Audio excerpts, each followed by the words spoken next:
Thank you, Madam Chair. Just a quick question. This is very much in relation to the question of the Chair.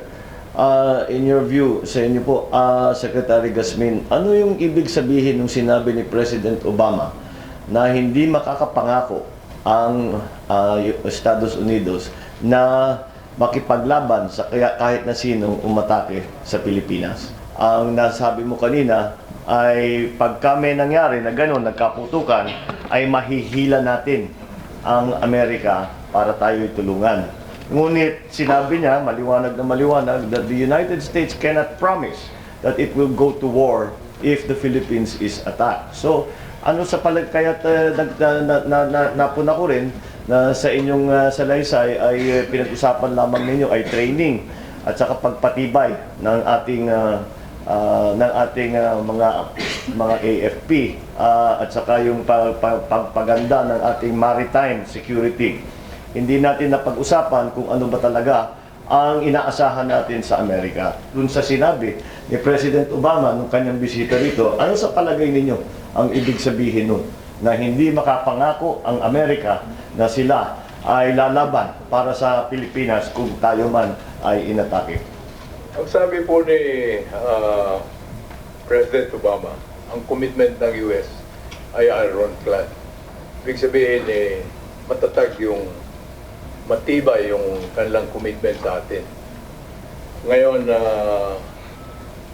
tayo ay naniniwala dahil ito ang pinakamataas na Amerikanong nagsabi nito. Matibay yung commitment. Ngunit anong ibig sabihin ng commitment na yun? Anong naipapangako ng Amerika, hindi lamang sa Mutual Defense Treaty, kung hindi pati na dito sa EDCA, na sila ay tutulong sa atin sa pagka nagkaroon ng gera? Please excuse me. I remember that President Obama paid a state visit to Japan, and there he was asked, since there are certain islands of Japan, the ownership of which is in dispute, he was asked, will the United States go to war if the Japanese islands are invaded? And he said yes. And eventually he was asked, will the United States go to war if the Philippines is invaded? And he said no. That's the record. Yes, Madam Chair, this is precisely what I am alluding to. And I would like, in the light of our examinations as to whether or not the EDCA is, again, provides us additional security or strengthens our commitments to one another vis-a-vis the United States and the Philippines. I was asking what, in fact, is their interpretation, is the Department of National Defense's interpretation of these pronouncements that President Obama made, and beyond that,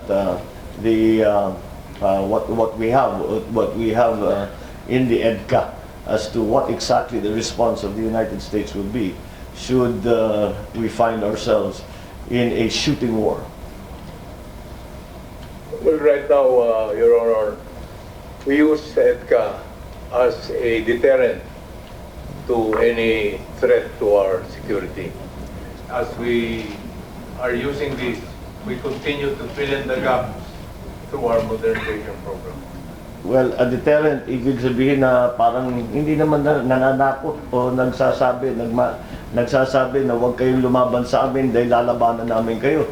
Ikakasabi sa atin, hindi kami lalaban para sa Pilipinas. So, paano magiging deterrent yun? Dahil sasabihin ng kahit sino, paputukan nga natin yung barko ng Pilipinas, hindi tayo matatakot dahil sinabi na ng Amerika, hindi naman sila makikipaggera para sa Pilipinas. So that's not a deterrent. Why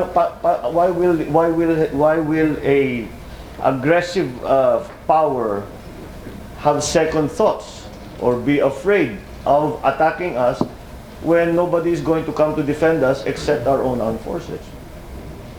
With the deterrence na nangyayari nga ngayon, kita nyo, hindi ho tayo ina-atake sa ating pag-resupply ng ating mga tropa sa iyong issue. Although we have skirmishes, but not cause a shooting war.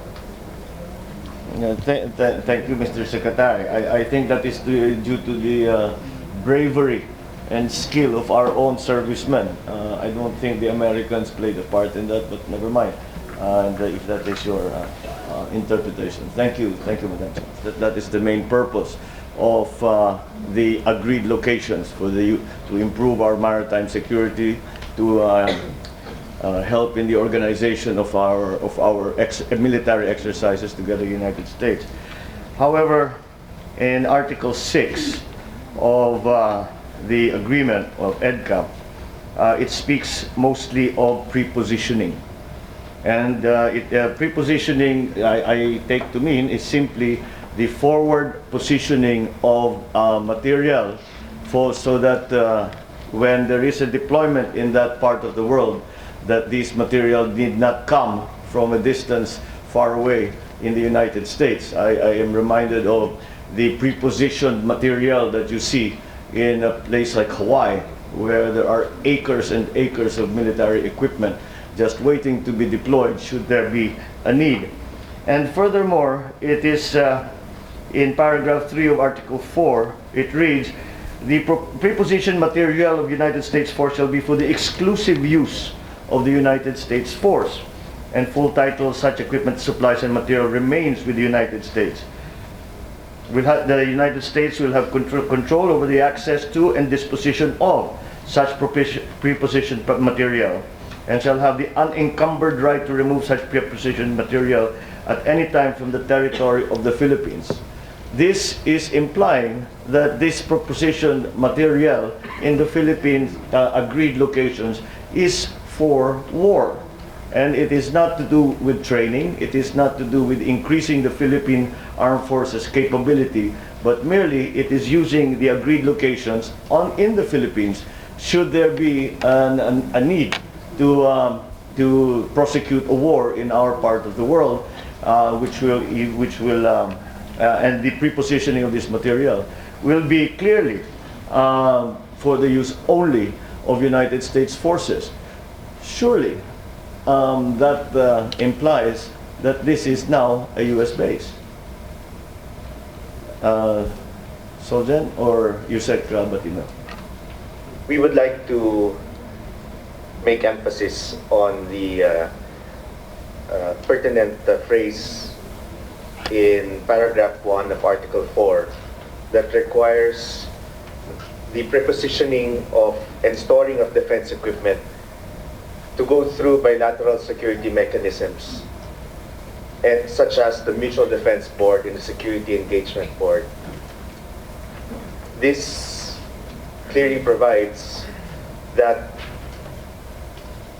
the Philippines' consent is needed for the prepositioning of this material, taking into consideration our own national interest. Different. My reading of it is that does not require the Philippines consent any longer, because in the language, Philippine consent is actually being given, and therefore that consent need not be given at any time in the future. It is already given by virtue of this agreement.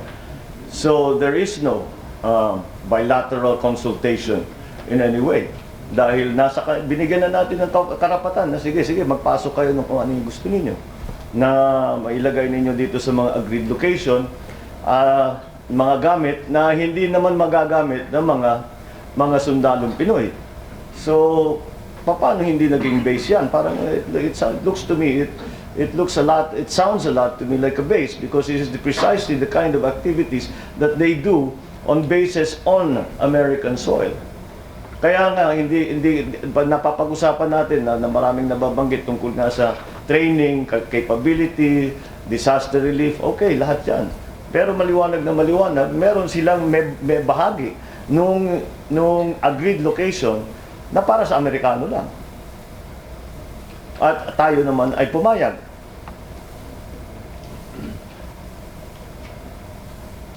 Yes, Your Honor. We think that we need to contextualize the language presented under paragraph 1. The Mutual Defense Board and the Security Engagement Board are established consulting mechanisms that meet regularly, year to year, to discuss the activities and all other details in connection with these activities. Thus, this is a regular consulting mechanism between the U.S. and the Philippines in the planning of training activities as well as other operational details such as venue of the training exercise and the possible material to be used for the training exercises. So it is our position, Your Honor, that through paragraph 1, it is clear that there is still this consenting mechanism that is needed to be passed before any preposition material could be decided by the two parties to be stored in the agreed location. The last sentence in that paragraph says, the United States forces shall notify the AFP. Will not consult, will not seek the agreement, but will notify. Again, this bilateral consultation seems to be absent in that kind of language. Your Honor, the first sentence would pertain to the identification of the preposition material to be stored. Once that determination has been made, then we still require the U.S. to notify us in advance of the delivery of these preposition material. Of course, this is needed so that we could coordinate our protocols with the delivery of these items. Also, Your Honor, we would want to also emphasize a very important paragraph in Article 4, specifically paragraph 2, where the parties share a recognition of the benefits that such prepositioning could have for HADR and for the enhancement of their individual and collective defense capabilities, which is again in consonance with Article 1 of the EDCA, which focuses on the development and preparation of our individual and collective capacity for mutual defense. We note, Your Honor, your observation under paragraph 3. And it is our position that this is a reasonable provision because these equipment and material stored really still belongs to the U.S. However, it will be used for the conduct of training exercises for the benefit of both the Philippine and U.S. forces. It can be used for HADR in times of disasters. But you said there's nothing here to say that the preposition material will only be relief goods, will only be water supply for disaster preparedness, will only be for that. If that were the only thing, that certainly wouldn't be a problem. But we are talking about weapons and material that are being stored. But anyway, I need not belabor the point. I think I have made my point that it should seem that at the very least, there is a section, a part of these agreed locations, which will be for the sole use of the United States forces, which would seem to imply that they have now established a base in the Philippines. So with that, Madam Chair, thank you.